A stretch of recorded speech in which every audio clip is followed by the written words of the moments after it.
Previously on Spies Like Us. Welcome back. This is part 2 of our Good Shepherd episode. And if you're not already familiar with the film, you might want to go back and give part 1 a listen. While you're at it, you might want to hit the subscribe button on your favorite podcast app so you can always stay caught up with us. That said, if you do just want to jump in with us right here, that's fine. I'll give you a quick recap. In the previous episode, we basically covered everything about the Edward Wilson character up to the end of World War II, including his subsequent return from Europe into a very problematic marriage. In this episode, Dave and I are going to be tackling the Cold War aspects of Edward's continuing career in espionage. The Soviets are making their own plays, and we might quickly lose sight of who we can actually trust, were it not for this episode of Spies Like Us.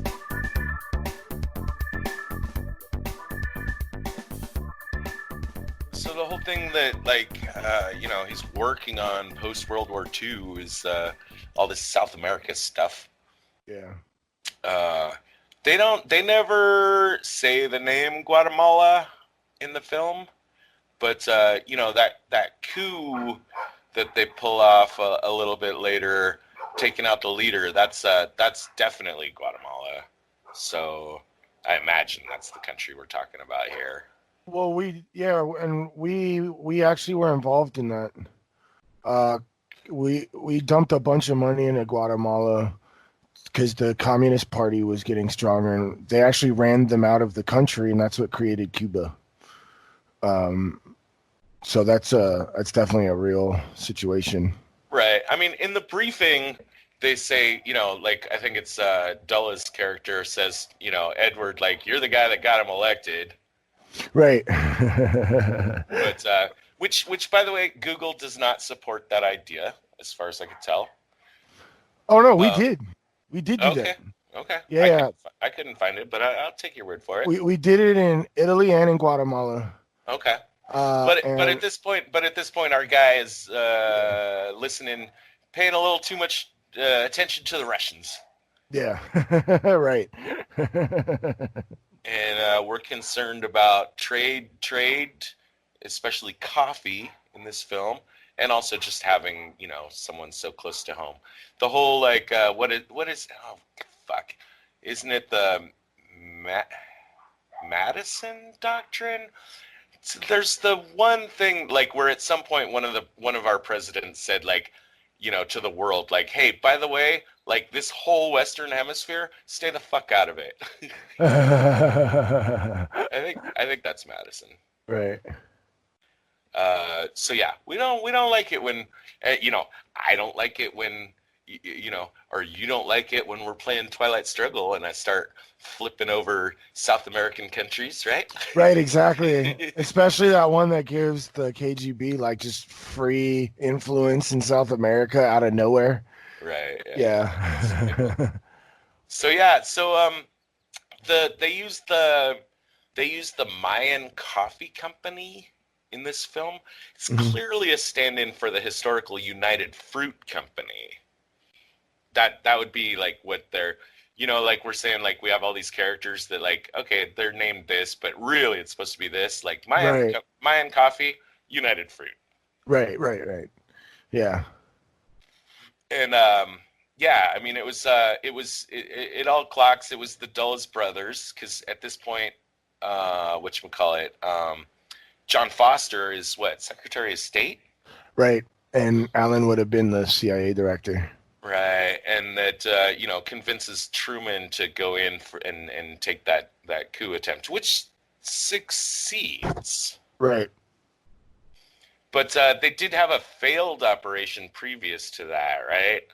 Which we had a little more trouble finding evidence for.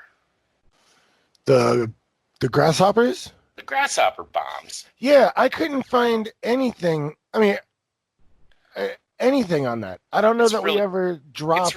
It's really weird. We looked hard. Yeah, we looked really, really hard, and I couldn't find anything about grasshoppers.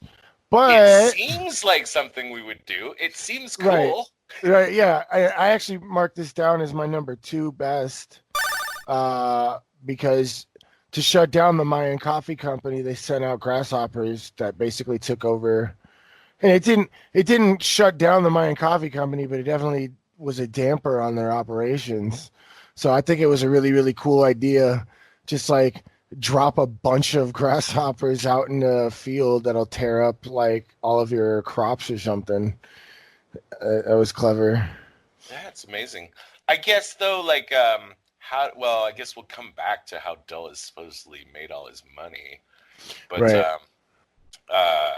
along with your number two best, though, I put in my number two worst. Yeah. Yep. You know, Matt Damon totally. They send a guy, and Right. it's just a throwaway character. We haven't seen him before. We don't see Right. him after. Right. But we send a guy. He's gonna be our point man in Guatemala, and Edward's final advice is like, "Hey, I wouldn't wear my Yale class ring down there," which is good Yeah. advice. Right. Really good advice. It's total minus 5 points for this dumbass. Number two worst. Because, of course, we know that he did keep his ring on because they send it back in a coffee can as a message. Right. Yeah. Definitely terrible idea. Like a There's, like a like a don't try this again kind of yeah. message. Right. It was just, uh, yeah. I definitely think that was bad on his part. I think it was just for the movie, though. I don't know if anybody would be dumb enough to do that. Now the movie isn't strict about telling us what years like different things happen. And again, Mhm. like we said, like we're guessing that this is a Guatemala stand-in, but again, like we keep saying, like this movie is like really like it's not even it's so weird because it's not even trying to be historical, but it just has all this shit that fits and then a Right. whole bunch of shit that doesn't. Right. But if you took this as Guatemala, um, oh shit. Well, I guess I wanted to come back to this. I guess I should just put up a pin in this for now because we're going to come back to Dulles in a sec. But that coup would have been in 1954. 1954 is an interesting year when we get to see the files that FBI Alec Baldwin gives to Edward later about Right. Mount Dulles. Right. But it's they do the coup, and it's at this point that Donovan, Robert De Niro, Wild Bill, they call him Bill Sullivan in the film, which was also a dude, but like has nothing to do with the guy. It's definitely Yeah. Donovan Right. Yeah. that we're talking about Wild here. Bill Donovan. Yep. It's at this point that he chooses to share with Edward that William Hurt, aka Alan Dulles, is about to be appointed on the board of directors of the Mayan Coffee Company, aka the United Fruit Company. Yeah, that was a big. This turned out to be way inaccurate. Like, apparently, no direct.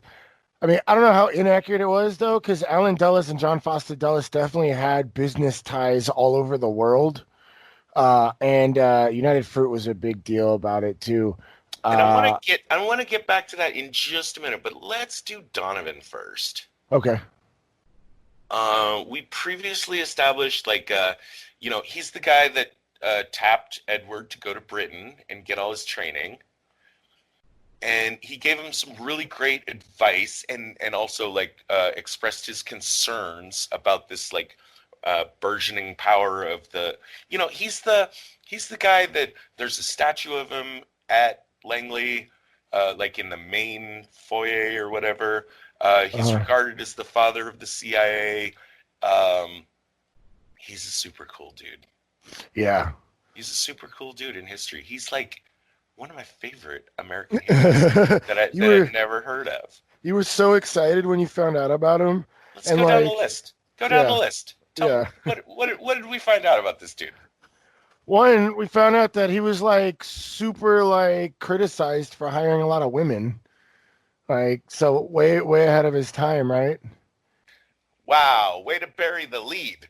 But yeah, that's true. That's true. He's very inclusive, and it seemed like he was the kind of guy that like what rose above the prejudices Right. of his time, both like racially and gender-wise, and just wanted the right people for the job. But dude, this guy fought in World War I and World War II.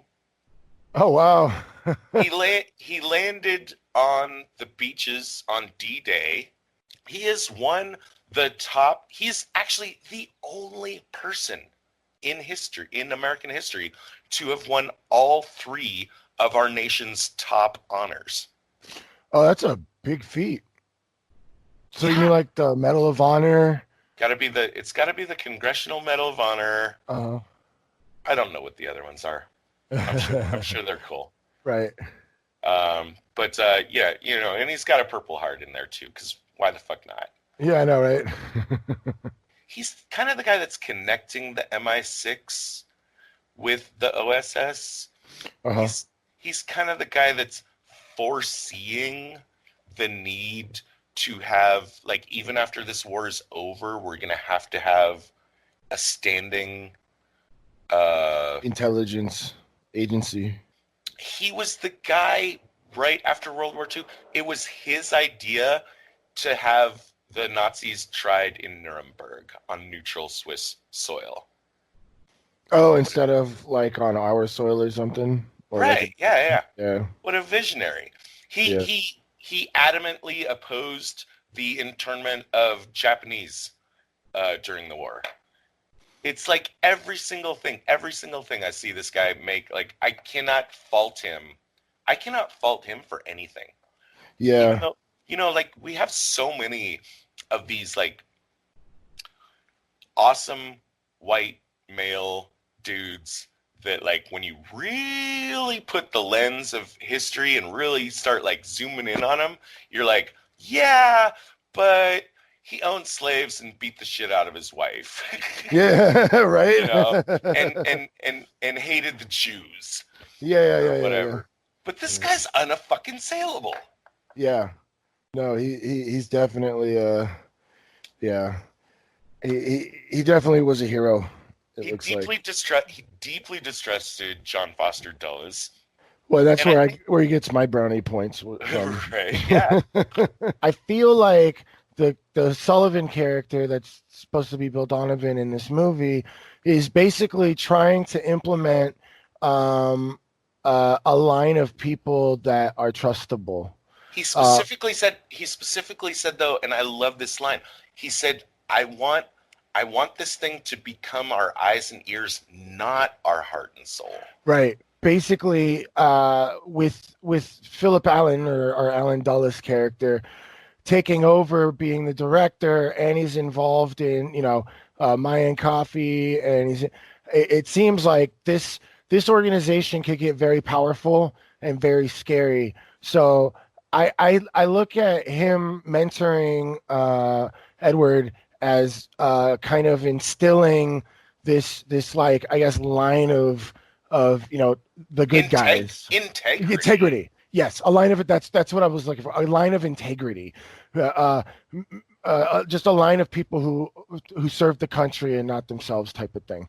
And he's always whispering to Edward about this and that and explaining things and saying things. And he's always got a smile for Philip Allen, but behind closed doors, he's like, Philip Allen's involved in some bad stuff.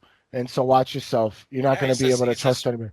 Yeah, what's the line about friends? Specifically, like when he, after the coup in Guatemala, and that's when he chooses to share with Edward that William Hurt is going to be on the board of directors of the Mayan Coffee, aka United Fruit.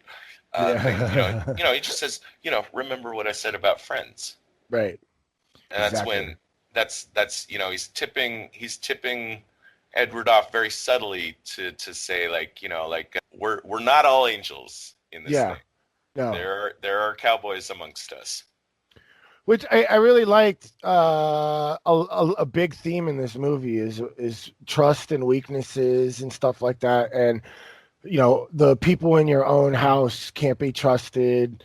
There's a lot of that going on in this movie. Like, who can you trust? Who are the real good guys? Who are the people that you can rely on, type of thing. And I think this is a great moment.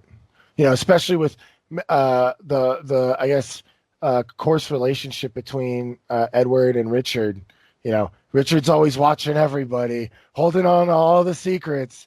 You know, and Edward's trying to spot all the I guess all the moles, and is trying to live like the way Donovan would have asked him to. So I like the idea of having this trust issue, and I think the theme was well played in the movie.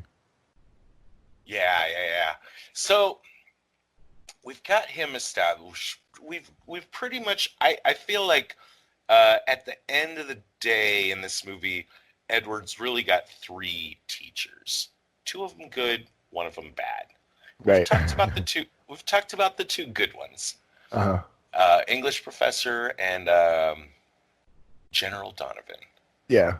And we've brought Dulles up a whole bunch of times so far, but now it's time. Let's dig in, really talk about like what we're talking here.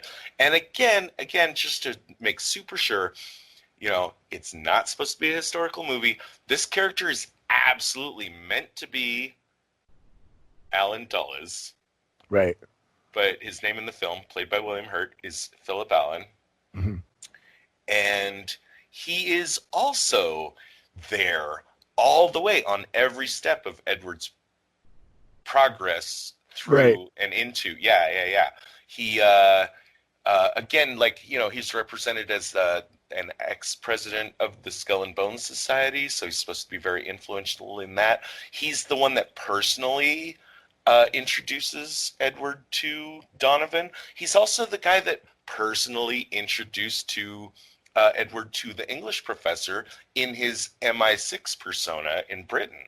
Right.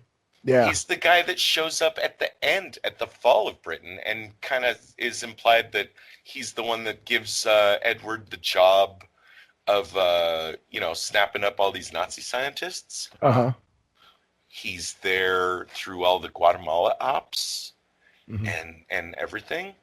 But beginning with, you know, this weird thing that Donovan says about Dulles, like, you know, remember what I said about friends, is when Edward starts to get a little more curious about Dulles. Right. And he ends up asking Alec Baldwin, the FBI agent, to spy on him, which was an interesting kind of makeup for when the FBI when he asked Edward to spy on his teacher, and Edward was on. You want me to spy on my teacher? You know, I'm supposed to be a good American citizen, and like now Edward's asking him to spy on an American citizen. You know, you want me to spy on an American citizen? He was like, maybe just look into it. You know. And he was right. But it is kind of like it's a favor for a favor kind of thing, or at least that's in the psychic web of the film.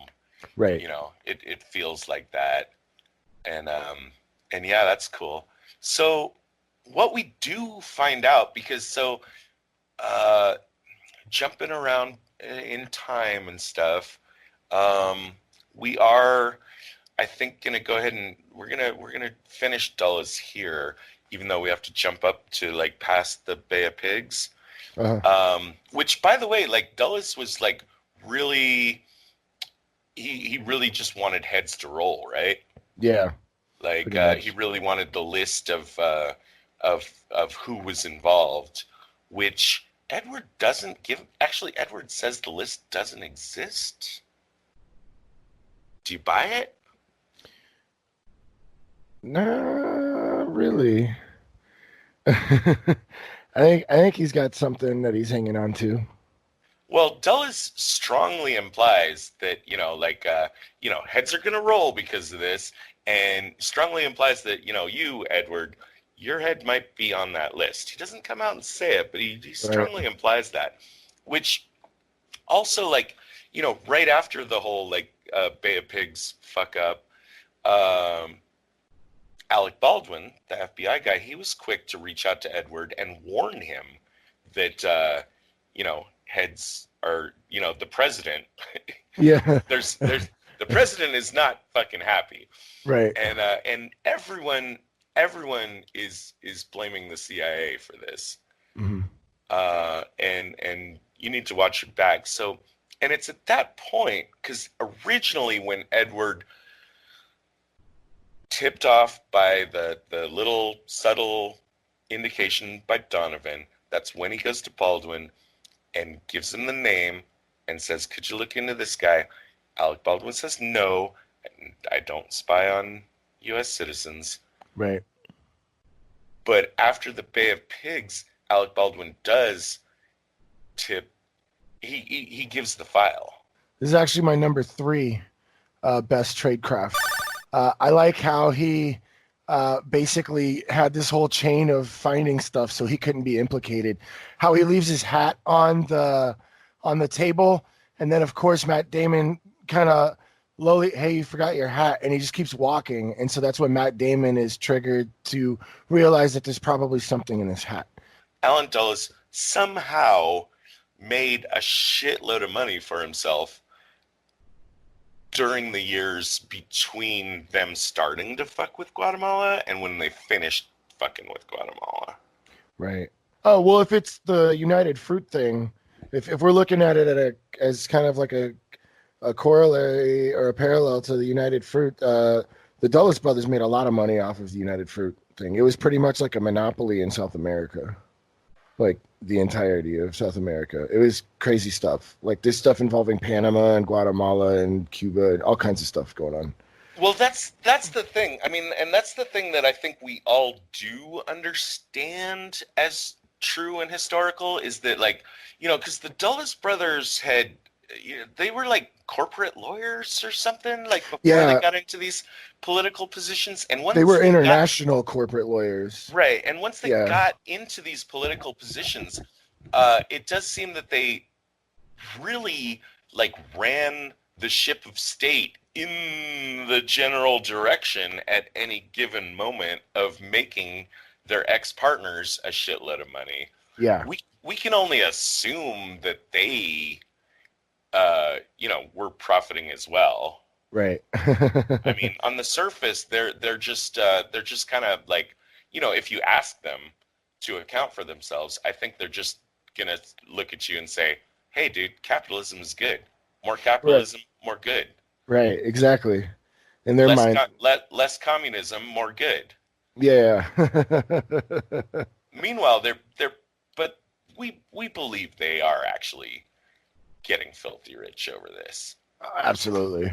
But there isn't any historical evidence of that. But the movie just like cuts through all that bullshit and just makes it look like he was just doing it all for personal profit, which is fine. Yeah. Whatever. Okay, and we've been into all this stuff that leads up to the Bay of Pigs, which is kind of like the launching point for like the end game of the movie. That's when we like resolve the whole framing device with like there's somebody having sex in a room for some reason, blah blah blah. Heads are gonna roll, all that stuff. But now we're gonna go back in time and play through the Soviet stuff, right? Yeah. All right, so we're back to World War II, right at the end of World War II when everyone's playing Catch the Nazi Scientists, where we get an example of Edward processing a Nazi informant. That's right, and there's a translator there, right, that speaks English and German, and we later spot that she's got a very large hearing aid device. So I think someone somewhere had tipped off somebody to this, and they planted this girl as being quote unquote deaf, and they were able to sneak in a hearing aid that's actually a recording device. It is getting my number 3 best. Is you could have 3 theories of why she would fake a partial deafness, because we know that she is not partially deaf. We know that because he clocks her by whispering her name from across the room when she doesn't have her earpiece in. Number 1 would just be purely because, and this is the smallest one, but like, just having a handicap of some kind could just make you look a little more vulnerable. Right. A little less, like someone that less of a threat. So there's that. It also, I mean, obviously, it could be a genius way of like, having an earpiece in your head that like everyone can see because it's 1950. We haven't developed like Right. Yeah. microchips and Right. shit like that. Exactly. There's no Bluetooth. Right. Yeah. Um, so it could also be a genius way of like being able to like receive orders or be a listening device or something that's like hidden in plain sight. Right. Exactly.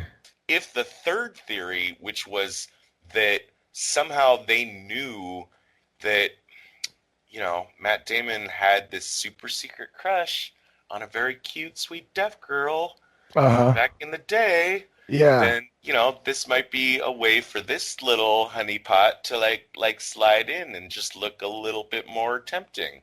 Right. And we don't know the answer, but I'm gonna go ahead and say that I just like your theory, and I'll give it my best number 3 tradecraft.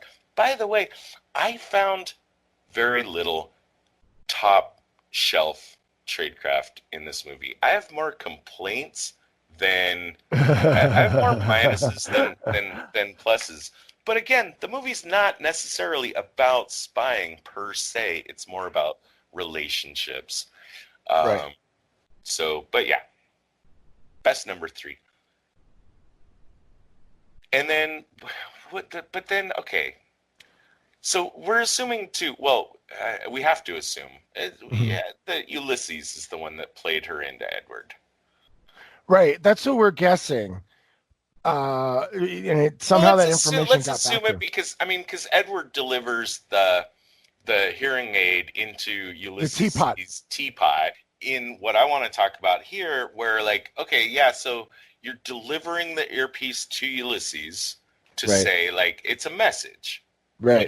We got you. Yeah. Don't try that shit again. Yeah. Right. Wouldn't Dave, wouldn't it have been better to try to flip her? I agree. It would have What, been. why doesn't Edward ever actually put English professors' lessons into practice in this movie? Yeah. Right. I you know, I I have always considered this to be my favorite spy movie, mainly because of the chess pieces that get played. But after we've been doing this podcast and going back and watching it, I noticed Edward really doesn't do a lot of tradecraft.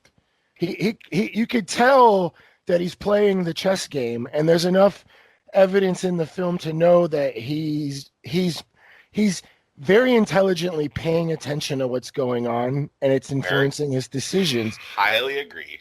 Right, but you're right. Like this situation, I mean, other than maybe he's just fresh in intelligence and wouldn't think, but English professor taught him. He was like, "You want to flip your guys, have them working for you," you know, like, and that's what I think you and I would have done. This is intelligence 101, right? At least what we've learned from watching all these movies. But Right, yeah, yeah, yeah. yeah, If this was our movie, right, then we're doing the bum rush on her. We're saying like, "Hey, listen, sweetheart, we yeah, got you." And if you don't want to know what the goulash tastes like in a Ukrainian gulag, you're gonna play cards with us, and we're holding all the aces. yeah. I know. Totally Can we use that film? voice. Can we film that shot? Can we just do that scene and then put it out? We got to put that on our YouTube channel or something. I would love to make a movie where we have that exact. That would be great. Yeah. But I like the fact that Ulysses simultaneously arranges a direct meeting with Edward. Hmm. You know, like he's playing two angles at once. I like that, plus spy points. Yep. Because he has his boy Cardinal. Uh-huh.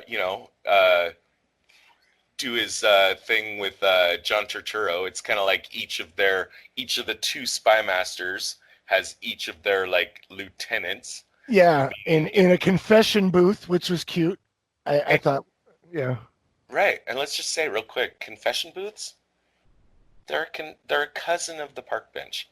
There's a Oh. reason. There's Absolutely. there's a reason we love the trope of we Yeah. didn't get any park benches in this scene, in this movie. No.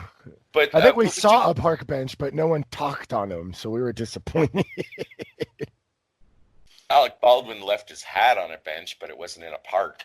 No, yeah, it was at a university. Missed opportunity. That should have been in Yeah. a park. Yeah. But yeah, confession booths, they're perfect for the cinematographic language of a spy movie. It's such a great place to meet because you're having a private conversation. It's in a sacred, quote unquote, untouchable space. Churches is supposed to be like off limits. Right, right.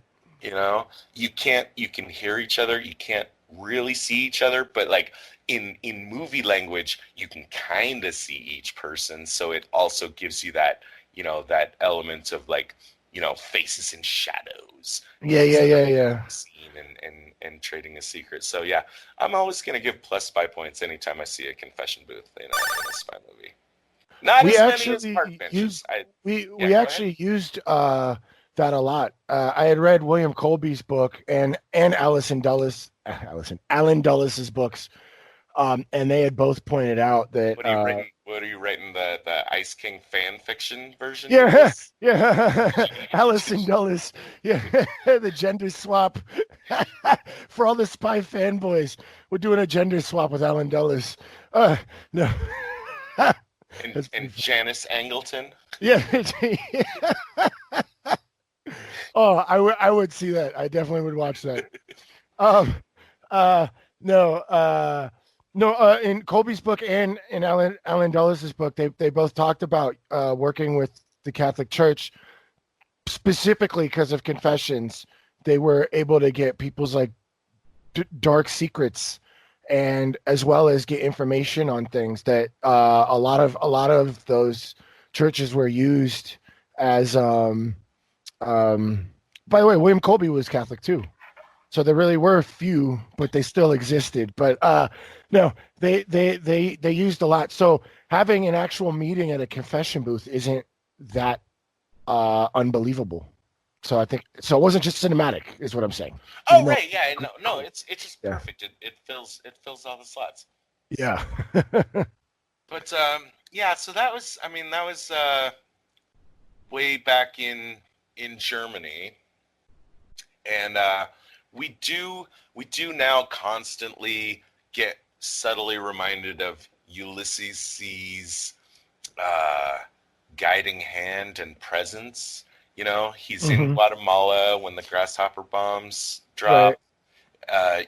Edward spots him in surveillance footage or news footage or whatever it is they're reviewing in the briefing room. We know that he's like the guy that's like manipulating this Soviet presence, this crawl into South America, and that's what Edward needs to stop. Right, and he kind of represents the opposite of Edward. This is kind of like his antithesis, or like his what would you call it? His doppelganger in Russia. And well, I don't know if we want to talk more about him right now, but I wanted to point out that I consider Ulysses a good shepherd. But for the Russians, he's not in it for the profit. He's not in it for the glory. He's in it for his country. And that moment at the confession booth where he goes and scoots over and sits next to Edward, and he's like, I know your code name for me is Ulysses. Your code name for us is Mother, because I haven't had a hot bath since the war, and my fingers are frostbitten and stuff. So you could see these are both men of conviction, men of integrity. You know what I mean? They're just on opposite sides of the fence, so to speak. You know what I mean? So yeah. No, I agree, and I was almost going to broach that subject myself. I'm glad you did. But the CIA analysis that we read on CIA.gov of this movie, they specifically pointed out, like, well, first of all, it was interesting. They thought he was the most human character in the film. Ulysses, yeah. Right. but also that he was like one of the least realistic, because according to them, like the Soviets were like killing their spy masters off like left and right. Oh, really? Oh, geez. Yeah, you didn't catch that? No, I didn't care. Oh man. Yeah, they said in that document like no single Soviet spy master would have lasted like the over the course of the 22 years of this film. These fucking Russians, man. um, that sucks, man. That kind of killed it for me. I was But he's hoping, yeah, oh yeah, that he was a real dude. yeah. Yeah, probably not. Yeah. Very unlikely. Of course, are you really going to trust CIA.gov? Well, I do trust them that Soviet spy masters were murdered because that I mean, it wasn't just spy masters. So, I mean, communism turns into a very, very, very dirty type of, I guess, government, and when it was Soviet Russia, there was a lot of dirty shit going on where people were being murdered. So, I I'm not going to say that I believe them, but I'm also not going to say that it's bullshit because it's definitely documented that they did that. And so I think I think I would tend to believe them on that point. Okay. So yeah, Nemesis all the way up. It's supposed to be it's them versus them, move versus move, like through all this South America shit, and then obviously like Bay of Pigs happens, and that's a big like black eye for Team CIA, Yeah. and Ulysses has won that round. Yeah. Right. But before that, in between, he also like. And now I'm presuming, because it's not specifically said, but we got this Soviet defector that comes into play. This is between Guatemala and the Bay of Pigs. Right. We're talking about defector number 1, correct? Yes. Okay. And I like to call him fake Russian. Sure.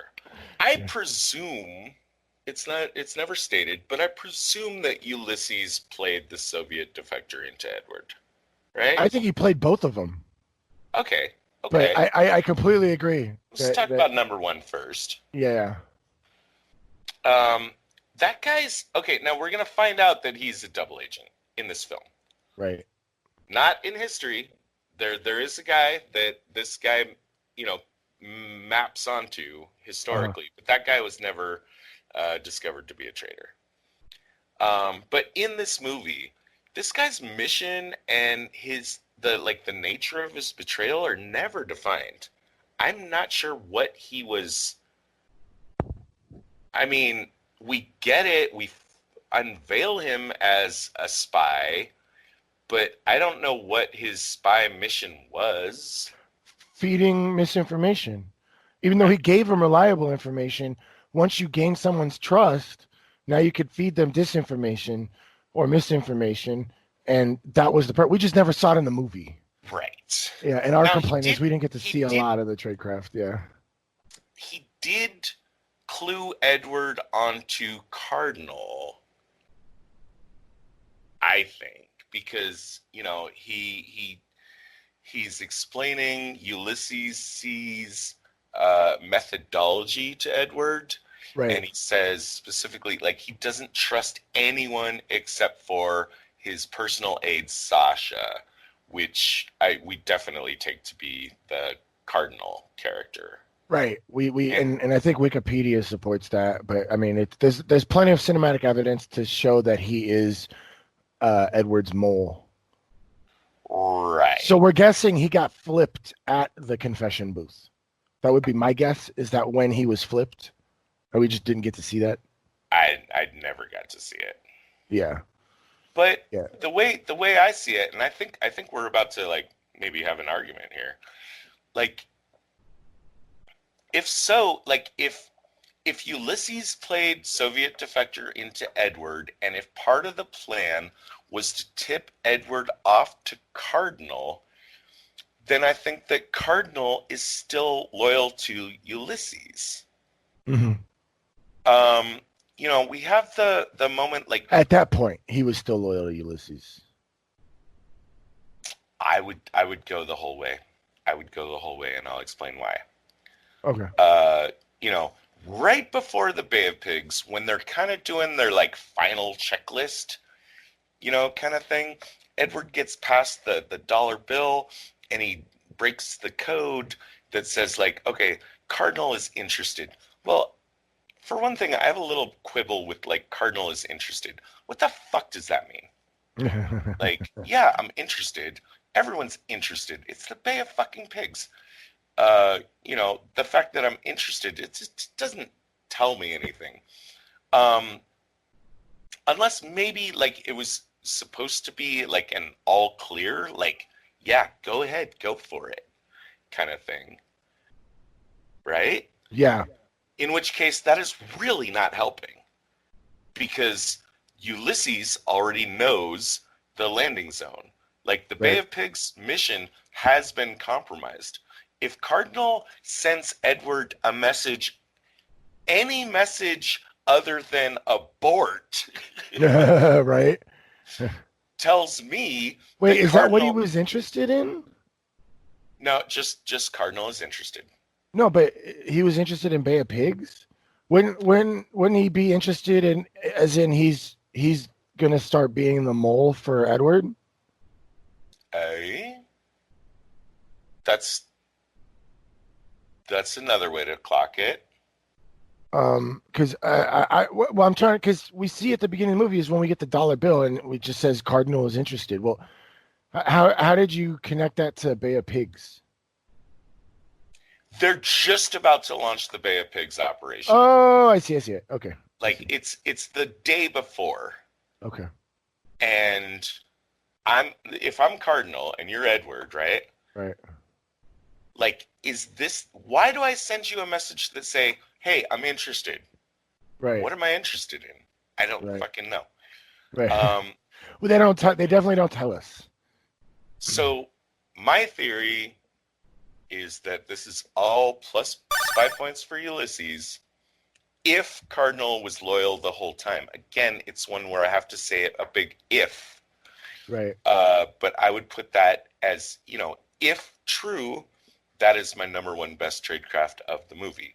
If Ulysses played the Soviet defector into Edward to tip him off to Sasha so that Sasha could become Edward's cardinal and tell Edward as cardinal that everything is fine and you should go ahead with the Bay of Pigs and definitely not abort and everything's fine, then that's awesome. That has to be my number one best. But it looks like you got a different take. Yeah, I think he might be loyal to Ulysses for most of the film, but ends up flipping towards the end. And I think it's because how we even discovered he is cardinal is when Edward hands the dollar back to him and says it's a cardinal rule of what is it? Generosity is a cardinal rule in America or something like that. In a democracy. And it was like obvious, like I think cinematically, this is the only time they ever held our hand, where it was just like, well, obviously he's the cardinal now. So I think him giving the dollar back is like letting him know that he received his message, and that was a way for them to kind of get their messages back and forth. So I think at that point, Edward has flipped him, which made my number one best. Finding out that there's this guy and ending up flipping this top guy for the big spy master, I think is a big deal. But from your take on it, I can see the other way being possible as well. And that was kind of like, here's your dollar back, like. Yeah, but it's him that asks for the dollar. Yeah, right. So it's kind of tough to figure out. There's another piece of that, but has to be saved for a little bit later discussion because we have to do the whole Fallout thing. Because there's a mad theory out there about like how Cardinal actually functions. But I guess I just wanted to say at this point, I'm assuming that Ulysses arranged this and that Cardinal is supposed to be actually feeding Edward bad information. That's my take. My number one. I agree. You're saying Cardinal. Yeah, I'm not sure. I think you have a really good take on that. and I like that take. You know, and I think I got to go back and watch it again to make sure. Now, I know it didn't make your list, but Yeah. I mean, there's one thing we can agree on, Yeah. like the Soviet defector thing. It is a pretty dumb move to give the Ulysses book to the Soviet defector Right. right in front of Edward. Right. Or you got balls made of diamond, Mr. Billy. Well, he is It literally is the name. How much more obvious? How stupid is the audience supposed to be here? This is a massive fail. Well, Philby gives Edward a book when his son is born. He gives him that Charles Dickens book. Oh, that's true. So he's established that he's a book giver. Yeah, that as a gift. And in that meeting room, they kind of giggle like, "Oh, for it was the James Joyce Ulysses," and he was like, "Oh, you know, for our mutual acquaintance." Ha ha ha ha! Like they got a good giggle out of it, you know. And here we are. He's already handing him his well, like his passport is in the book or something, and his all his documents, his whole spy kit is like hidden in this book, which is, by the way, stamped prominently on top of it the code name of the Soviet spy master. Right. Wow. Like Edward sleeping, how can you sleep through this? It's my number one worst for fucking ever and ever and ever. Like right in front of him, yeah. We get a second defector that comes along later, and that also like semi matches with history, blah blah blah. Uh-huh. Which, you know, and he claims to be the guy that a first defector is. Right. So like the whole point of that is to sow the idea of distrusting the first guy, like who's the real dude. Right. Edward and his band just, dude, I'm so annoyed by that. They seem completely blind to that idea. Right. Yeah. It's yeah. I mean, we have Edward kind of thinking, you know, but he doesn't really pick up on it. I want to talk about the interrogation. Yes. First of all, we get to see another powerful moment of John Turturro being John Turturro, and he's like beating the guy, and there's all these dudes in the room, and they're cutting up his clothes, and they start waterboarding him. And this guy, yeah, and the worst thing he did to first defector was to tell him there's no tea. Yeah, there's no tea, and they made him take a polygraph, which he failed miserably. And he's like, "Oh, you don't understand. Polygraph doesn't understand Russian." I just want to point out, like, there's a drastic difference between the way they treat these two dudes. Right, exactly. Like, the one dude, like, the worst thing John Turturro says is like, you know, the guy asks for a glass of tea, and John's like, "There isn't any." Yeah. Right. Second guy comes along, and it's fucking waterboarding. Yeah. They beat him, they waterboard him, they strip him of his clothes, you know? Pump him full of LSD. Yeah, they give him LSD. And, like, he's the guy that's Frank Olson. Frank Olson is the guy that actually jumped out a window after... Quote unquote, jumped out of a window. Oh, okay. Yeah, it is not only widely believed, but pretty much confirmed at this point that they hired the mafia to throw Frank Olson out the window. Did you watch Wormwood? I did. And I've done a lot of reading on it as well. That story is like the basis of like all the horror stories that, like, you know, I would have grown up, you know, hearing, like, you know, these rumors like, "Oh, don't do LSD, you'll fucking jump off a building and think why." Right. You know, but this was the factual basis of all that. Right. And what happens is this guy won't let up and keeps saying, this is his name, this is who he is, these are his family members, this is his occupation. And they don't believe him. They don't believe him. Finally, on the LSD, he realizes there's a two-way mirror, and he realizes that they're not going to believe him. So he stands up and he says, my name is blah, blah, blah, and I'm a free man. And he jumps out the window. I'm going to put this down as my number 3 worst tradecraft. They should have protected him or kept him. They should, they let him stand up and start talking, but, they should have had him more contained where he wouldn't be able to hurt himself. And this is a big thing in like law enforcement and stuff. Sure. Is being able to protect who you're what's it called? Detaining. Subject. Yeah, when you're detaining somebody, their life is pretty much a responsibility, and so they just lost a very good asset. You know what I mean? A very good. And but I also want to put this as my number 2 worst. Was one having fake Russian behind the mirror with Edward while they're interrogating this guy. Really bad. Really bad. Really fucking bad. And then number 2, after watching this man swear up and down after being beaten, after being waterboarded, after being on LSD, and then jumping out a window. What do I need to do? What do I need to do to make you fucking listen to me? Yeah, no, right? Yeah. So, and they continued working with him after that. And he even, I think fake Russian's like, I will take the truth serum too, And then Matt Damon's just like, yeah, I know you will. And I don't know if Matt Damon is just making a long play where he's watching him, but continue to trust this guy and not detaining fake Russian or anything. I guess they built up a rapport, which we never saw in the movie, so it's not like they're best friends.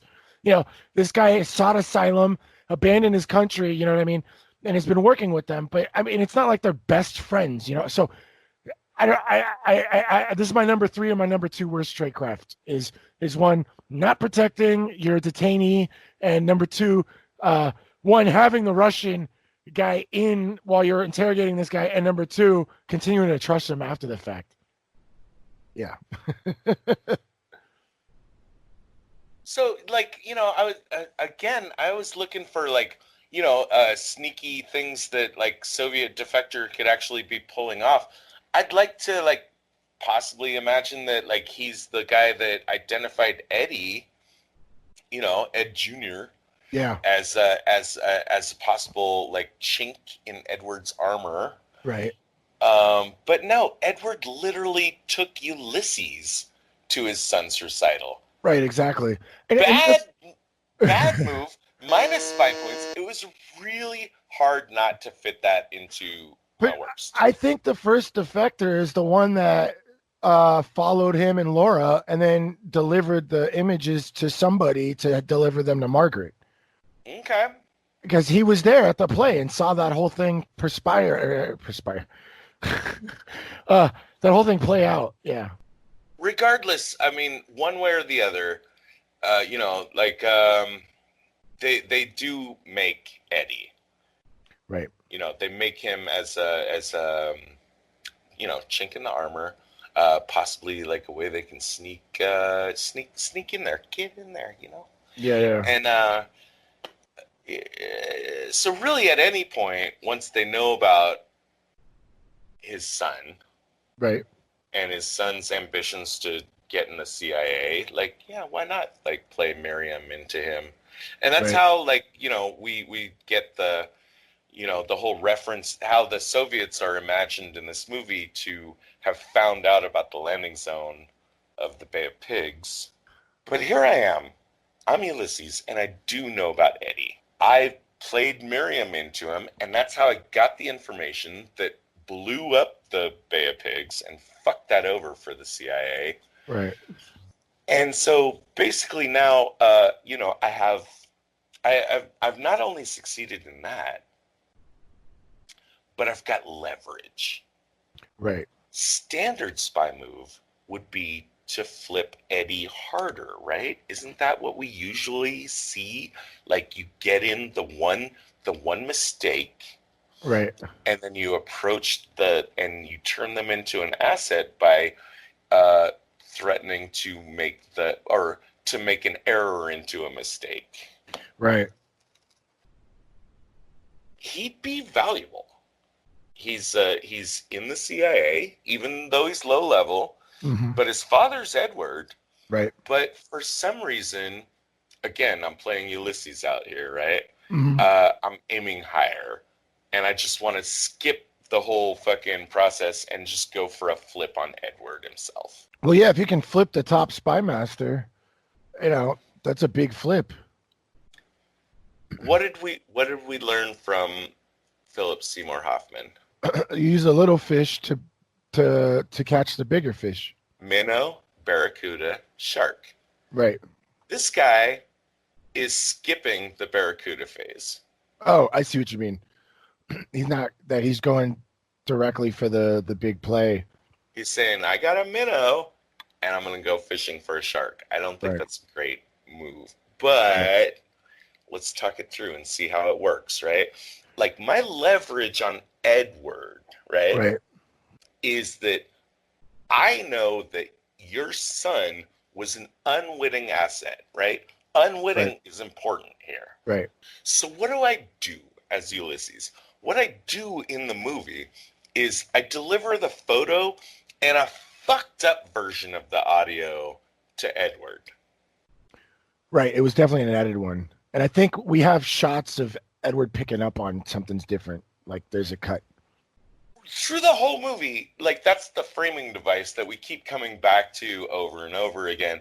Right. It's like, the CIA analysts like working their way through the audio of the tape, gleaning little pieces of information, slowly figuring it out. Sound that the fan motor makes and where that would have been manufactured, and looking at the different angles of the light coming in and the photo and the all airplane that. Taking off, the church bells.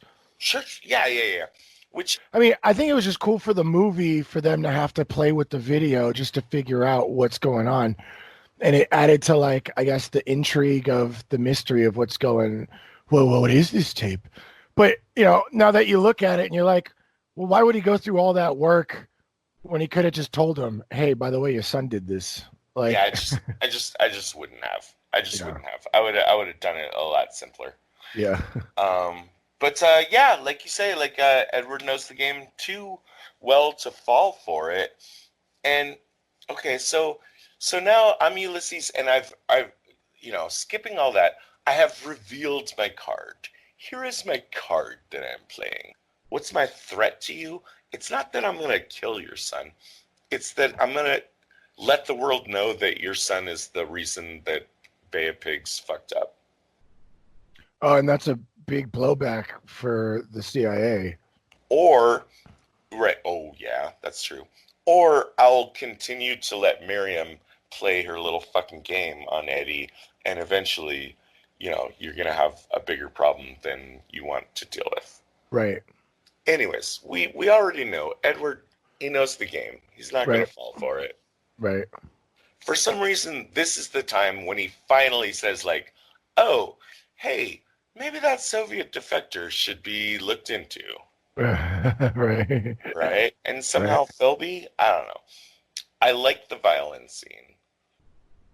Oh, the violin scene was great.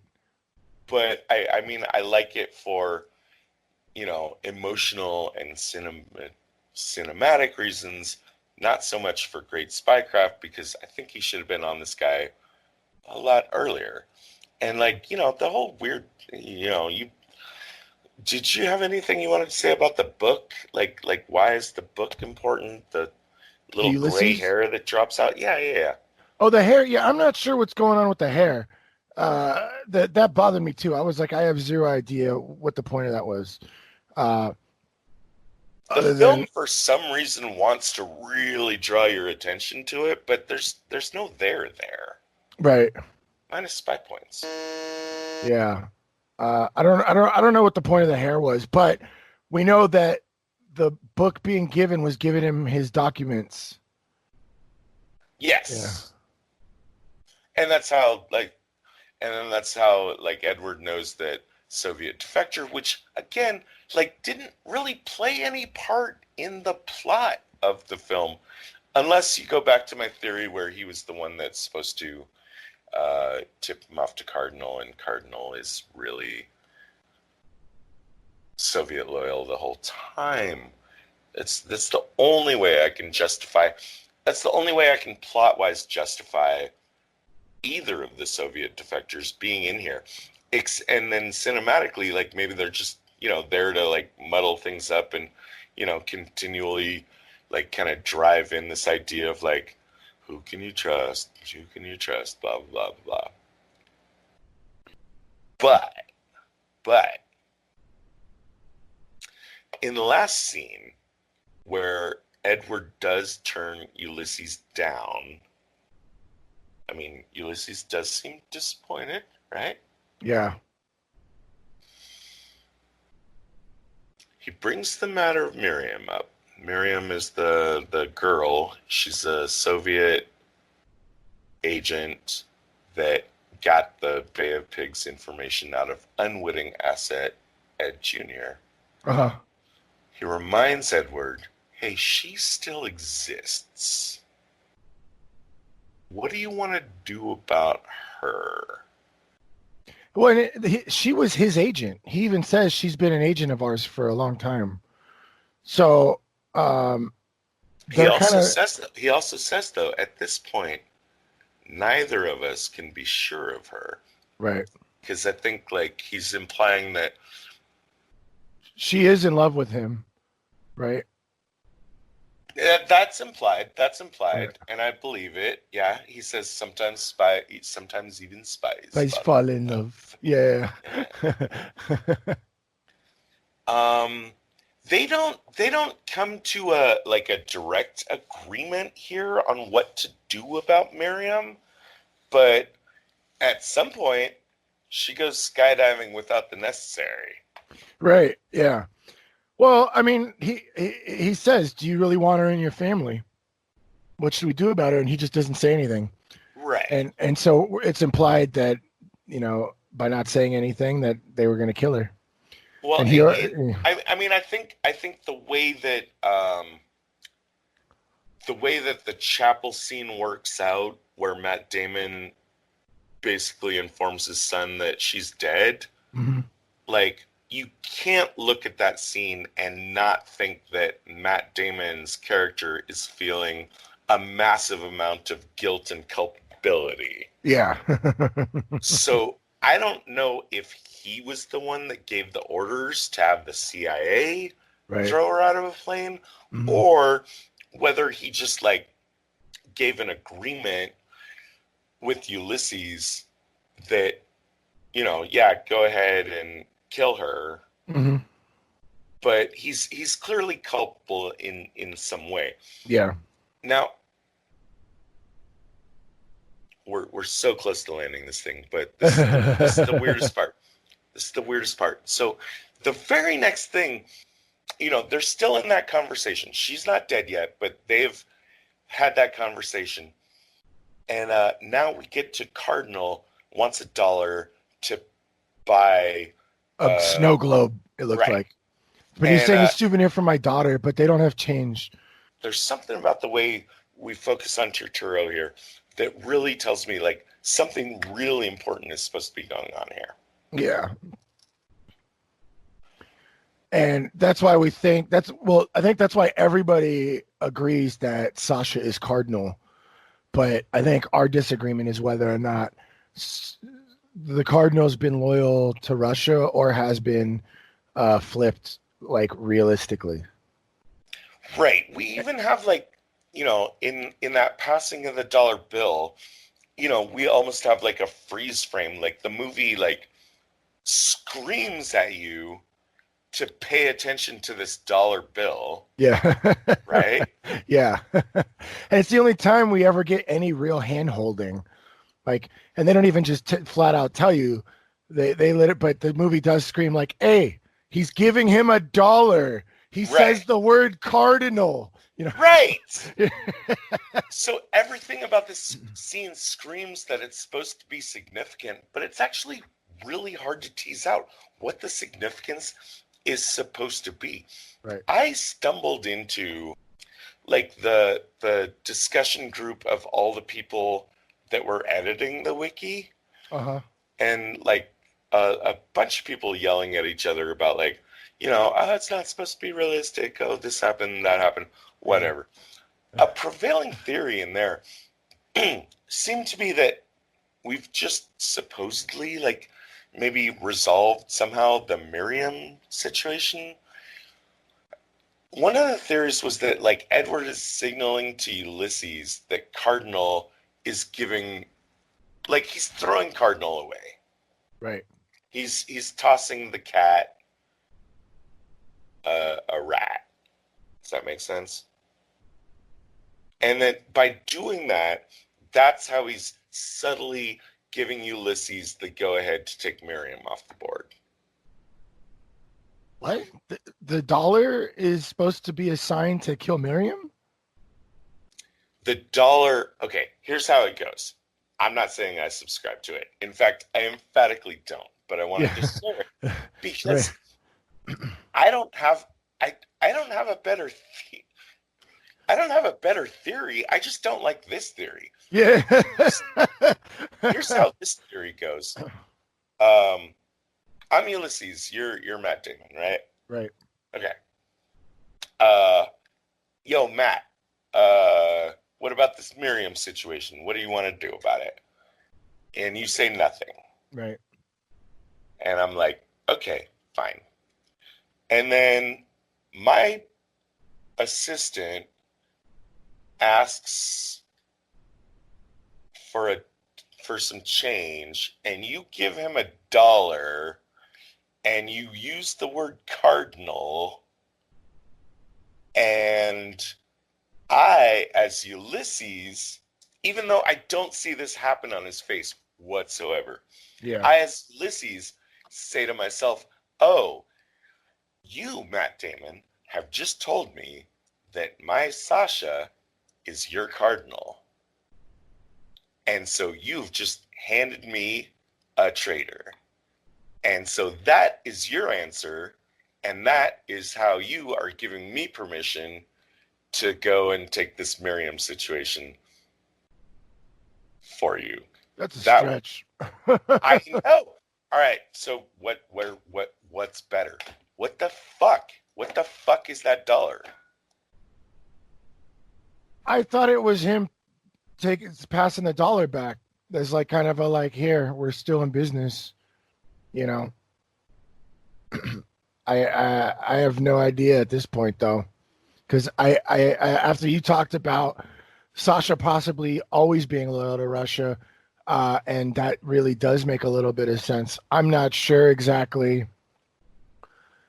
because I don't know what his loyalties are. I'm not really sure what the point of that dollar was, other than the movie telling us, hey, by the way, this is the cardinal. I mean, it screams it at us. Yeah. But what does it fucking mean? I'm willing to like finish this podcast right now with saying that is an unanswered question, because, sometimes in these spy movies, sometimes things are going to run out of gas. And if you peer too closely at some of these things, like, some of them start making more sense than you realized at first. Right. Sometimes they make less. Yeah. Right. This might be one of those cases. Yeah. Agents, please report for debriefing on this operation. The director will see you now. David, I already know you like this film. I love this movie. I've seen it probably like 15, 16 times. Yeah, when it was out in theaters, I made my family go out and watch it. Like, they took us out to go see it. I was like super happy, and then left, and like I was like, oh my God, this is the best.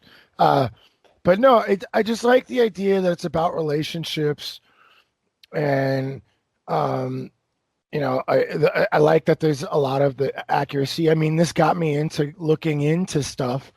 Like I went and started researching a lot into the CIA history, and just like this movie really got me into spy films. Really? So like this was you weren't so much into the whole like this was a launching board for you? Sort of. I mean, like I had seen all the Bond films, but like I've said in the podcast when we did Russia with Love that like, that's not a spy movie. It's just action movies with spies in them. Mm-hmm. And there's a lot of spy movies that I had seen because my mom liked a lot. Like I'd seen Sneakers a million times because my family watched it all the time. But this is like the first time I understood more of what's going on in a subtle way, and so this is what got me into watching more like doing research into the CIA, into like just spy history in general. And I it was knew just, you were really excited about doing this movie. I did not know this about this movie. yeah, because I probably was, what was this, like I was a teenager when this came out or something, or maybe like early 20s or something. And I had been watching a lot of like movies to analyze, prior to that. Like I made it like a huge effort to see all the like, cult classics, or like all the hefty, you know, like famous director movies. But this is what got me into researching spy stuff. Like actually like learning more. I was already into conspiracies at this point, but this made me want one, this gave me a more positive feeling about the CIA, number one. And number two, it's also got me interested in learning more about spy history. What's your star rating on it? Well, I'm I'm giving it a smelling a 5. 5. Yeah, I'm giving it a 5. I love this Yeah, movie so okay. much. Despite all the dirty underwear we found, analyzing some of the tradecraft, I still think this is a 5. It's just like that at the end with Ulysses. Sometimes friends can be enemies and enemies can be friends, and it's just like the idea, just the whole thing where like there's these good shepherds that have laid their life down for the country. Yeah, Yeah. it made me. I don't know. You were right earlier in the podcast when you had said that my romanticizing is showing. Yeah, Yeah, a little bit. A yeah, little bit, but that's fine.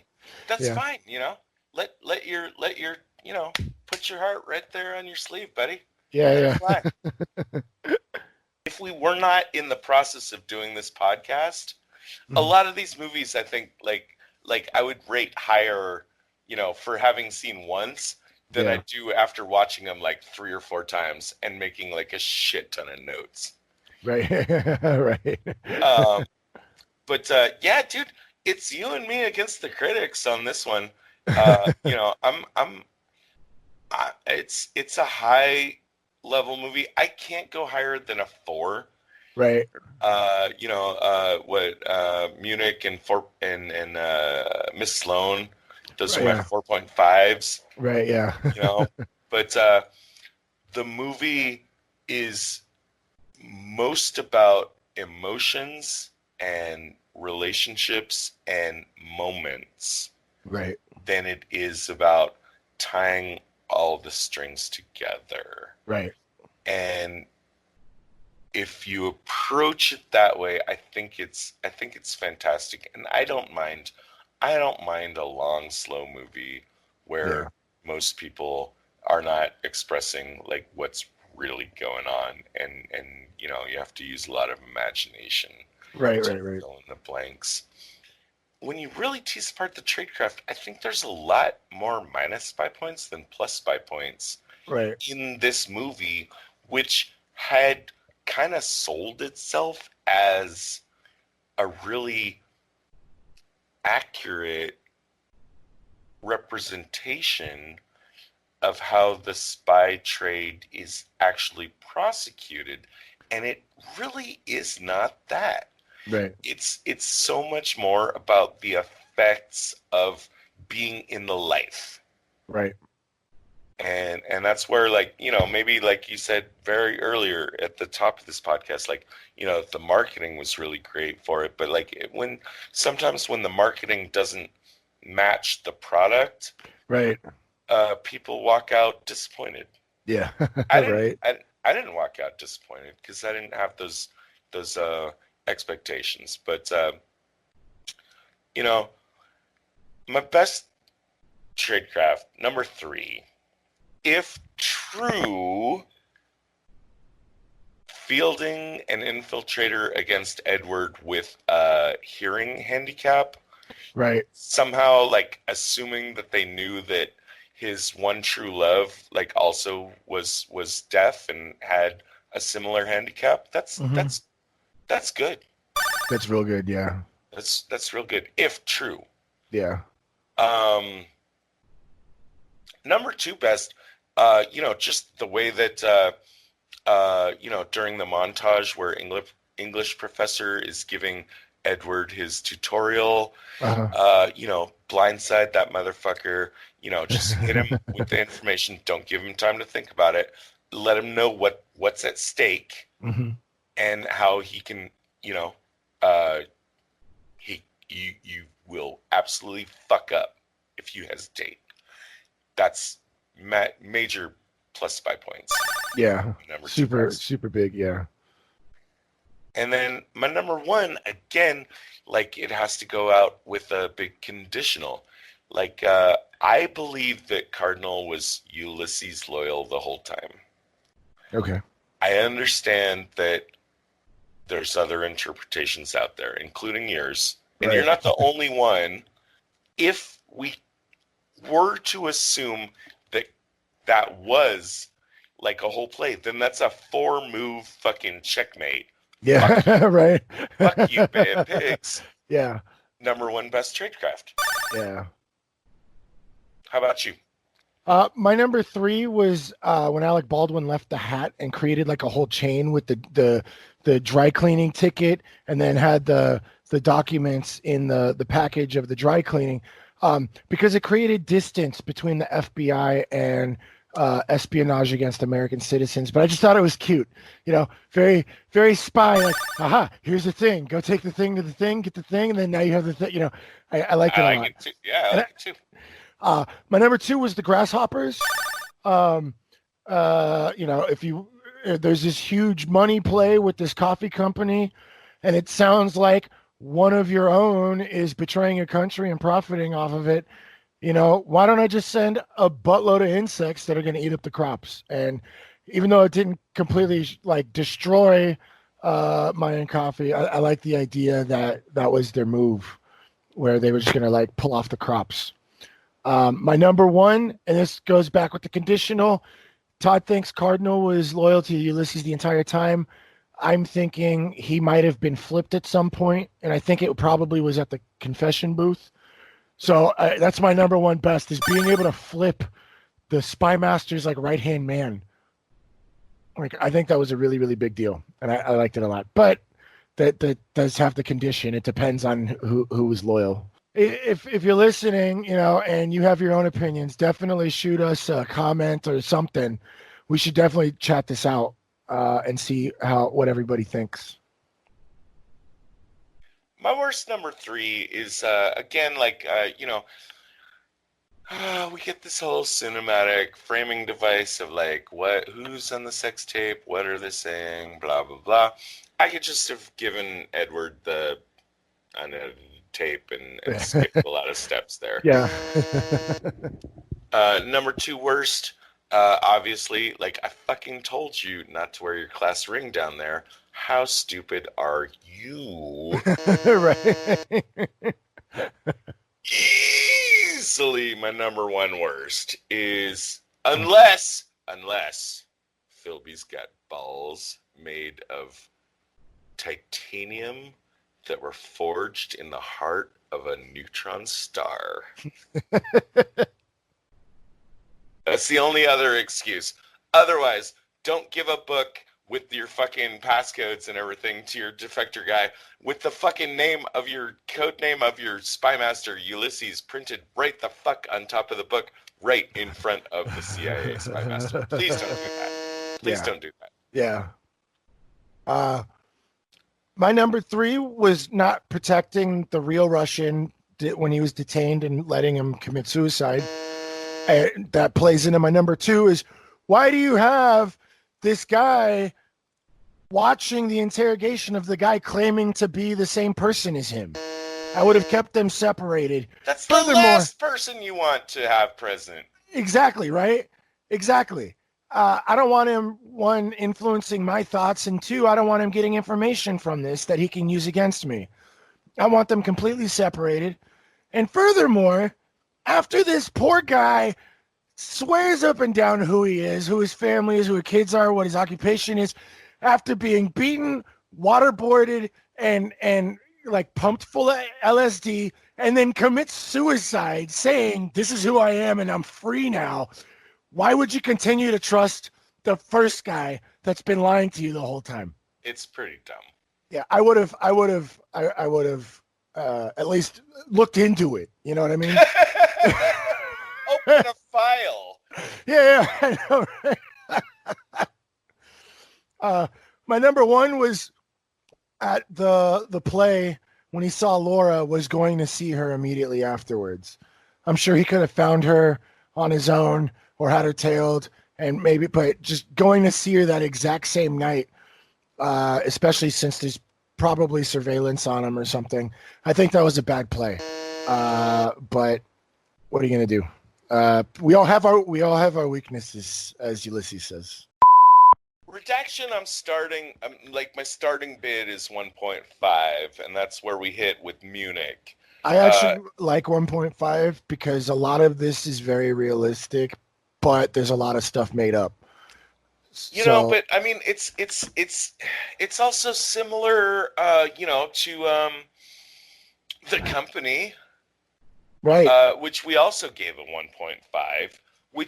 And the reason we bring up Munich and The Company is because we're talking about like a very fine line between history and reality. Right. I want to see if I can tease you into a 2. Well, I think this is less accurate than The Company, and I think The Company did have a lot more tradecraft. But I think a lot of this movie is pretty realistic despite the inaccuracies. You know what I mean?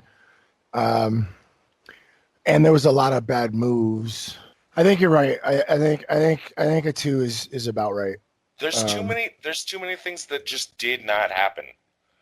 You well, know, even though they have all these names in it that like correspond to people that actually existed, there's just too much stuff that like is it's just wrong.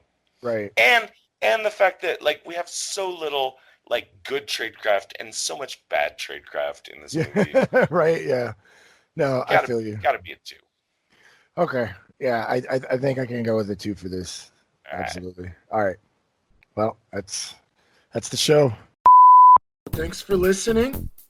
If you'd like to reach out to us, you can find us on Twitter at spies_like_us. Visit us on our website at www.spieslikeus.net. You know, find out about upcoming episodes. Also, what will really help us out is if you give us a review on wherever you found our podcast, either on iTunes or your Android app or YouTube or wherever you listen to us. Even if you didn't like the show, just give us a review. It'll help us, give us feedback so we can make the show better. And it can also help other people who haven't found the show yet find out about us. Hey, Moira, initiate Protocol 9. Protocol 9 initiated. This podcast will self-destruct in 20 seconds. The preceding transmission sampled the songs Ice Cold by Audionautics, Enter the Party by Kevin MacLeod, and sound effects from freesound.org. Attributions and links are found at spieslikeus.net. Editing by Todd Hostetler.